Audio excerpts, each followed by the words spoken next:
அவ்வளோதான்ல, இன்னையோட எல்லாம் முடிஞ்சு. இன்னிலேருந்து அவள் வேற ஒருத்தர். ஏய் போதுண்டா, சும்மா சொன்னதே சொல்லி புலம்பிட்டு இருக்கடா நீ.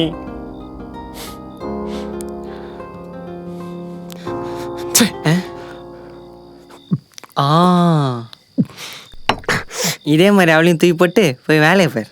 எது தூக்கி போட்டு வேலையை பாரா? ஈஸியாக சொல்லிட்ட. 3 வருஷம் லவ்டா, பிரேக்கப் ஆகி 3 மாதம் தான் ஆகுது. இன்னைக்கு அவளுக்கு வேற ஒருத்தரோட கல்யாணம்டா. ஆமாண்டா, இன்னைக்கு கல்யாணம், நாளைக்கு கனிமுன்னு, இன்னும் 1 வருஷத்துல குழந்தை குட்டின்னு அவ செட்டில்டு. நீ என்ன பண்ண போற? டேய், ஏதாவது பண்ணி இந்த கல்யாணத்தை நிப்பாட்டிலாம்டா. என்ன சொல்ற?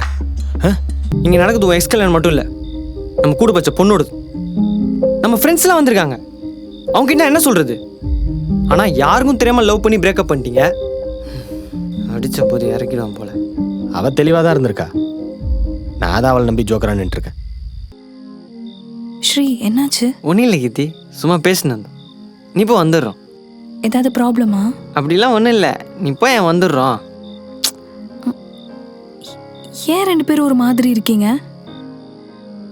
உண்மையிலே எந்த பிரச்சனையும் இல்லைல்ல? ஏய், சும்மா நோய் கிளம்போ. ஏய், உன்கிட்ட நான் பேசினேனா?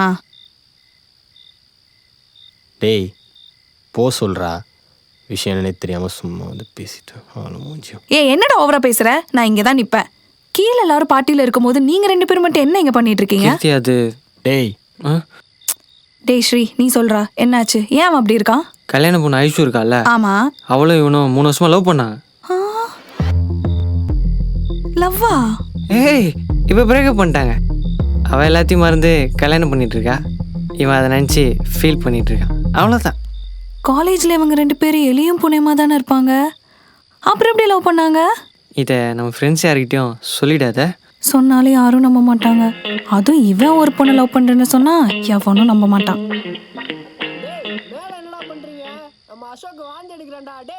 ஐயோ, இவனுங்க வேற. கீர்த்தி, ஒரு நிமிஷம் என்னை பார்த்துக்கோ, நான் என்னென்னு போய் பார்த்துட்டு வரேன்.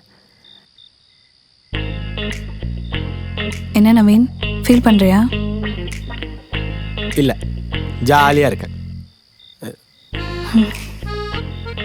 சரி விடு, உன் நிலைமை எனக்கு புரியுது. என் நிலைமை என்னன்னு எனக்கே புரியல. தோ இதே இடத்துல தான் அவள் ஃபோனுக்காக வெயிட் பண்ணிகிட்ருப்பேன். எங்கள் காதல் நினைவு சின்னம் இந்த மொட்டை மாடி. இப்போ இதே மொட்டை மாடியில் அவள் பேச்சுலர் பார்ட்டி நடக்குது. என் வீட்டு எதிர இருக்க கல்யாண மண்டபத்துலேயே அவளுக்கு கல்யாணமும் நடக்க போகுது. இப்படிலாம் எந்த பையனுக்காவது நடக்குமாடி?